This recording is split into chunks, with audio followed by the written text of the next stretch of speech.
Trouxe para vocês hoje um tema aí show de bola, ligações químicas com foco em ligação iônica.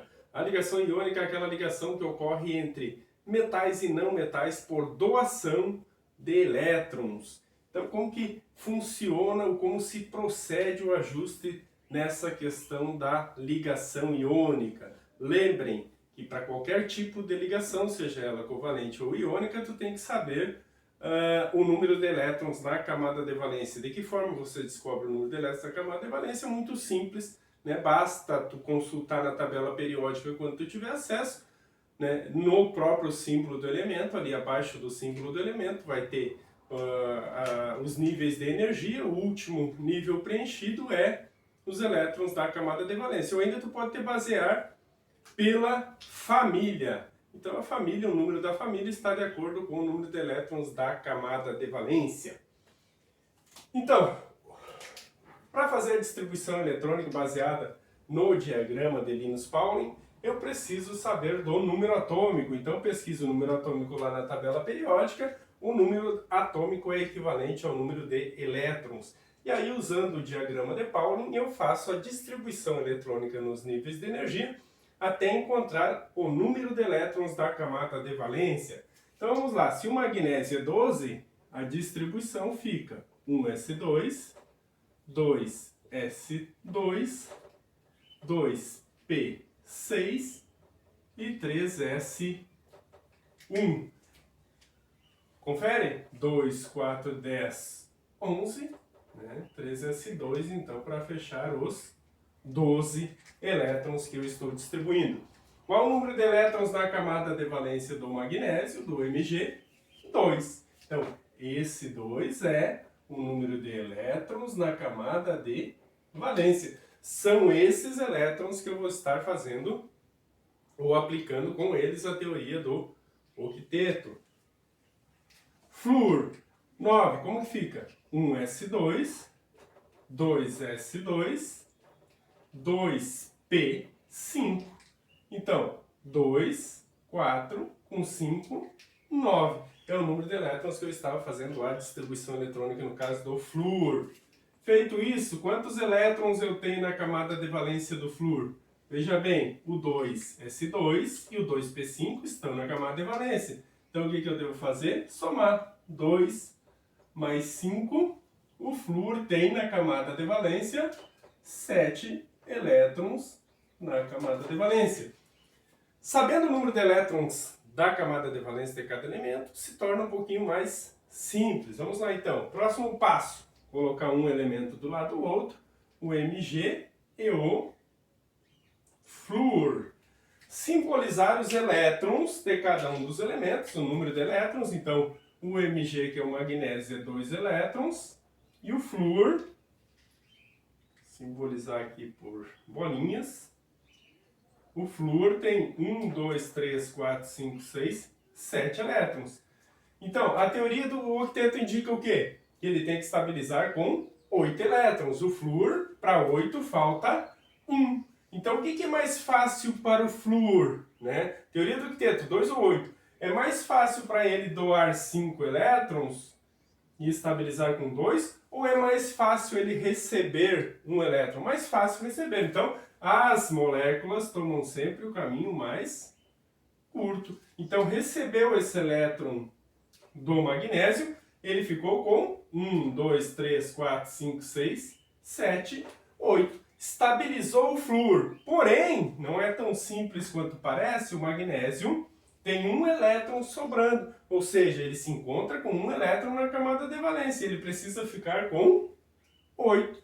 Como que ele fica com 8? Doando os 2 elétrons. É mais fácil ele doar esses 2 elétrons do que receber 6 elétrons. Por isso ele doa 2 elétrons. Ele não pode doar um só e ficar com 1 elétron.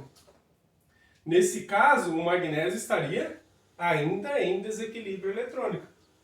Olha bem, o magnésio tem 2 elétrons na camada de valência. Ele precisa doar os 2 para ficar com 2 mais 6, 8. É por isso que ele doa os 2 elétrons que estão excedendo na camada de valência para ficar estabilizado com 8 também, né? Que seria esses 2 aqui, 2 mais 6, 8. Então ele precisa de um outro flúor.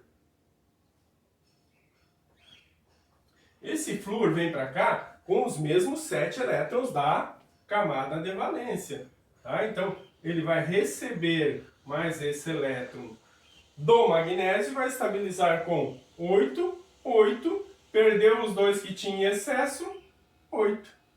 Fechou. Essa aqui seria então a fórmula eletrônica.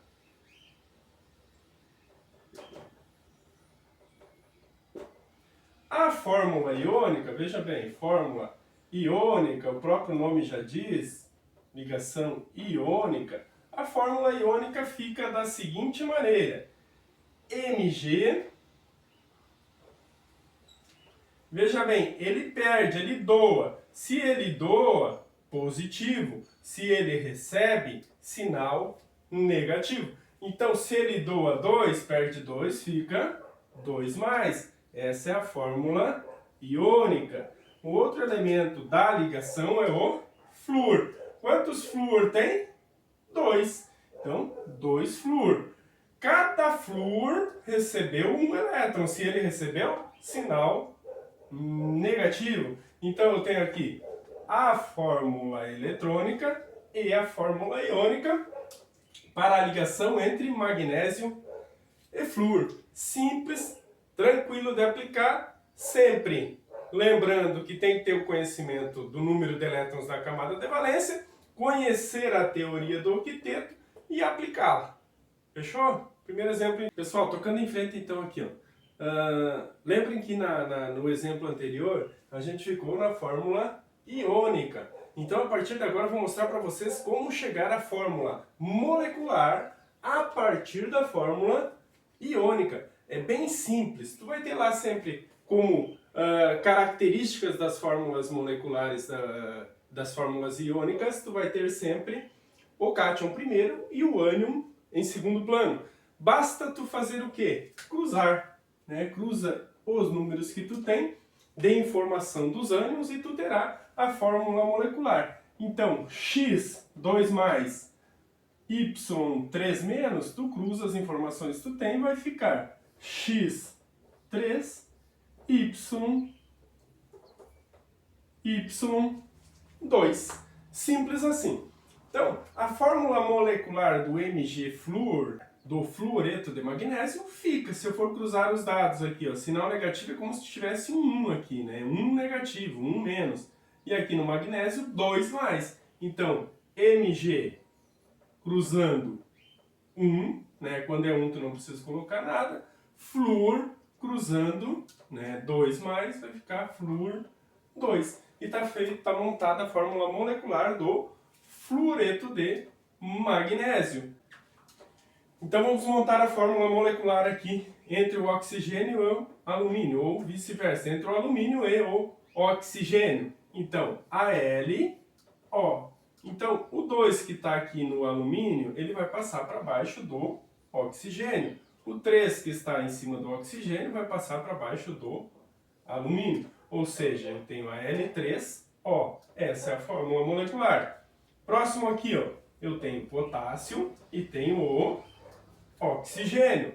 O 1 que eu tenho no potássio iria passar aqui para baixo do oxigênio, porém, quando é 1, tu não precisa indicar que é 1, porque o próprio símbolo já indica isso. E o 2 que tu tem em cima aqui como o ânion do oxigênio, tu passa para o potássio. Então, o óxido de potássio é K2O. Beleza, galera? Tranquila? As questões sobre ligações iônicas são bem simples, né? Só requerem um pouquinho de aplicação, identificação, interpretação, né? E prática. Bora?